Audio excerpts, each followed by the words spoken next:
Welcome to Let's Read Mobile, presented by the Boys and Girls Clubs of South Alabama. I'm Miss Rosa, and I'd like to read you a very special book today. This book was a favorite of a very, very good friend of mine because she had a hard time learning to read when she was little. And this book tells a story about another little girl. Thank you, Mr. Falker.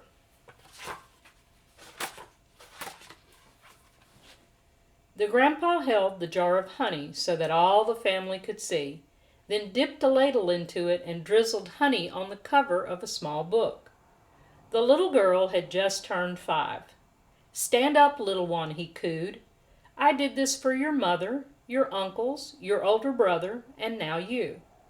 Then he handed the book to her. "Taste." She dipped her finger into the honey and put it into her mouth. "What is that taste?" her grandma asked. The little girl answered, "Sweet." Then all the family said in a single voice, "Yes, and so is knowledge. But knowledge is like the bee that made that sweet honey. You have to chase it through the pages of a book." The little girl knew that the promise to read was at last hers. She was going to learn to read. Patricia, the littlest girl in the family, grew up loving books. Her schoolteacher mother read to her every night. Her red-headed brother brought his books home from school and shared them. And whenever she visited the family farm, her grandfather or grandmother read to her by the stone fireplace.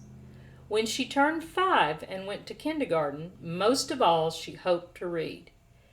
Each day she saw the kids in the first grade across the hall reading, and before the year was over, some of the kids in her own class began to read.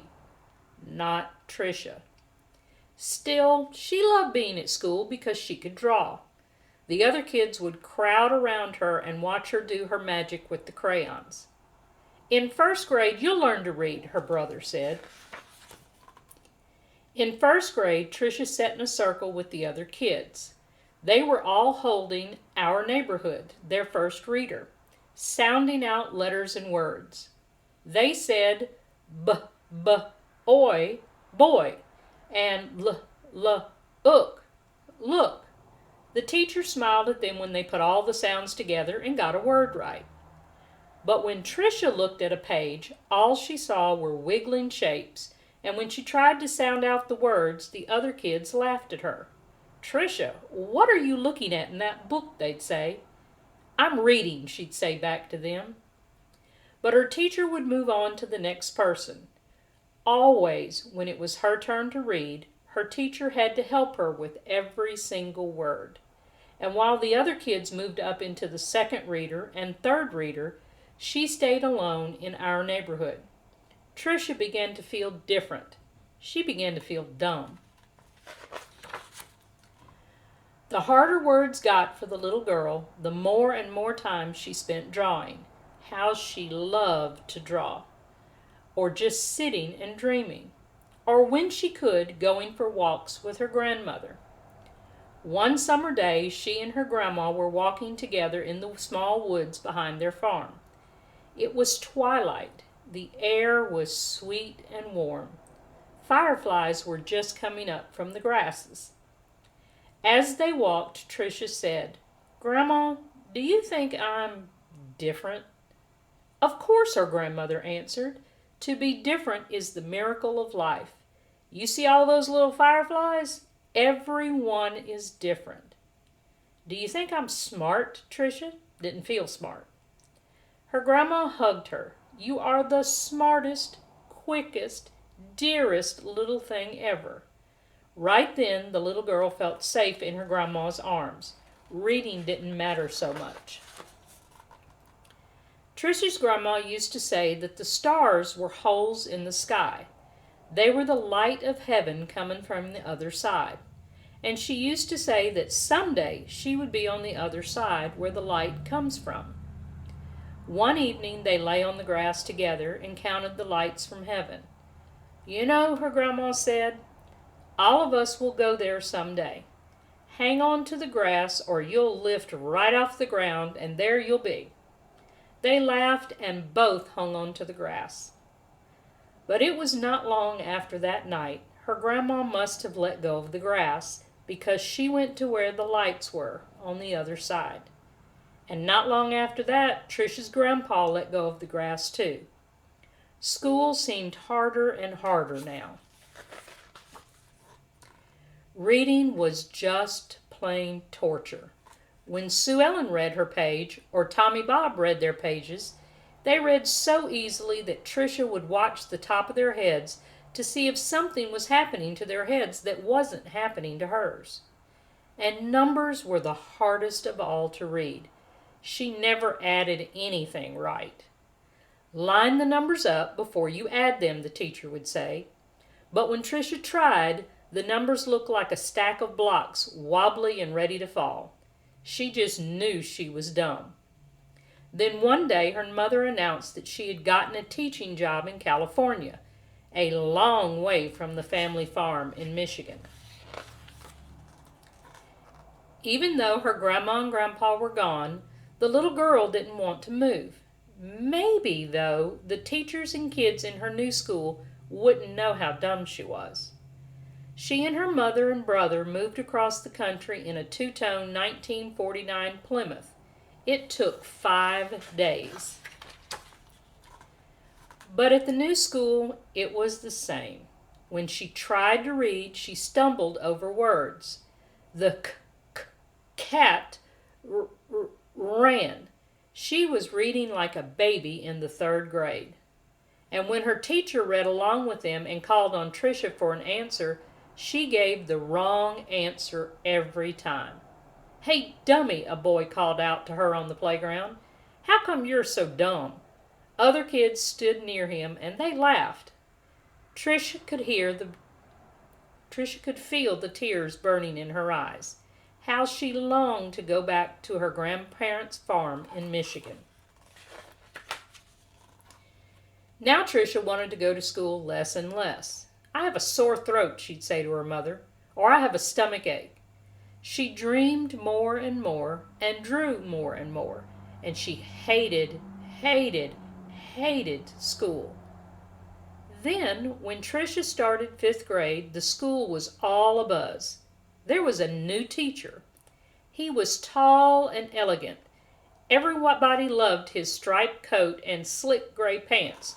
He wore the neatest clothes. All the usual teachers' pets gathered around him. Stevie Joe and Alice Marie, Davy and Michael Lee. But right from the start, it didn't seem to matter to Mr. Falker which kids were the cutest, or the smartest, or the best at anything. Mr. Falker would stand behind Tricia whenever she was drawing and whisper, "This is brilliant, absolutely brilliant. Do you know how talented you are?" When he said this, even the kids who teased her would turn around in their seats and look at her drawings. But they still laughed whenever she gave a wrong answer. Then, one day, she had to stand up and read, which she hated. She was stumbling through a page in Charlotte's Web, and the page was going all fuzzy when the kids began to laugh out loud. Mr. Falker, in his plaid jacket and his butterfly tie, said, "Stop! Are you all so perfect that you can look at another person and find fault with her?" That was the last day anyone laughed out loud or made fun of her, all except Eric. He had sat behind Tricia for 2 whole years, but he seemed almost to hate her. Tricia didn't know why. She waited by the door of the classroom for her and pulled her hair. He waited for her on the playground, leaned in her face, and called her Toad. Tricia was afraid to turn any corner for fear Eric would be there. She felt completely alone. The only time she was really happy was when she was around Mr. Falker. He let her erase the blackboards. Only the best students got to do that. He patted her on the back whenever she got something right, and he looked hard and mean at any kid who teased her. But the nicer Mr. Falker was to Tricia, the worse Eric treated her. He got all the other kids to wait for her on the playground or in the cafeteria or even in the bathroom, and to jump out and call her stupid or ugly. and Tricia began to believe them. She discovered that if she asked to go to the bathroom just before recess, she could hide under the inside stairwell during the free time and not have to go outside at all. In that dark place, she felt completely safe. But one day at recess, Eric followed her to her secret hiding place. "Have you become a mole?" he laughed. And he pulled her out into the hall and dancing around her, "Dumbbell, dumbbell, maggoty old dumbbell." Tricia buried her head in her arms and curled up in a ball. Suddenly, she heard footsteps. It was Mr. Falker. He marched Eric down to the office. When he came back, he found Tricia. "I don't think you'll have to worry about that boy again," he said softly. "What was he teasing you about, little one?" "I don't know," Trish shrugged. Tricia was sure Mr. Falker believed she could read. She had learned to memorize what the kid next to her was reading, or she would wait for Mr. Falker to help her with a sentence. Then she'd say the same thing that he did. "Good," he would say. Then one day Mr. Falker asked her to stay after school and help wash the blackboards. He put on music and brought out little sandwiches as they worked and talked. All at once he said, "Let's play a game. I'll shout out letters. You write them on the board with the wet sponge as quickly as you can." "A," he shouted. She wiped a watery A. "8," he shouted. She made a watery 8. 14, 3, D, M, Q, he shouted out. He shouted out many, many letters and numbers. Then he walked up behind her and together they looked at the board. It was a watery mess. Tricia knew that none of the letters or numbers looked like they should. She threw the sponge down and tried to run. But Mr. Falker caught her arm and sank to his knees in front of her. "You poor baby," he said. "You think you're dumb, don't you? How awful for you to be so lonely and afraid." She sobbed. "But little one, don't you understand? You don't see letters or numbers the way other people do. And you've gotten through school all this time and fooled many, many good teachers." He smiled at her. "That took cunning and smartness and such bravery." Then he stood up and finished washing the board. "We're going to change that all, girl. You're going to read. I promise you that." Now, almost every day after school, she met with Mr. Falker and Miss Plessy, a reading teacher. They did a lot of things she didn't even understand. At first, she made circles in sand and then big sponge circles on the blackboard going from left to right, left to right. Another day, they flicked letters on a screen and Tricia shouted them out loud. Still other days, she worked with wooden blocks and built words. Letters, letters, letters. Words, words, words. Always sounding them out. And that felt good. But though she read words, she hadn't read a whole sentence. And deep down, she still felt dumb. Then one spring day, had it been 3 months or 4 months since they had started, Mr. Falker put a book in front of her. She'd never seen it before.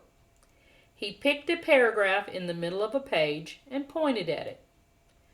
Almost as if it were magic, or as if light poured into her brain, the words and sentences started to take shape on the page as they never had before. She marched them off to... Slowly, she read a sentence. Then another and another. Finally, she'd read a paragraph, and she understood the whole thing. She didn't notice that Mr. Falker and Miss Plessy had tears in their eyes. That night, Tricia ran home without stopping to catch her breath.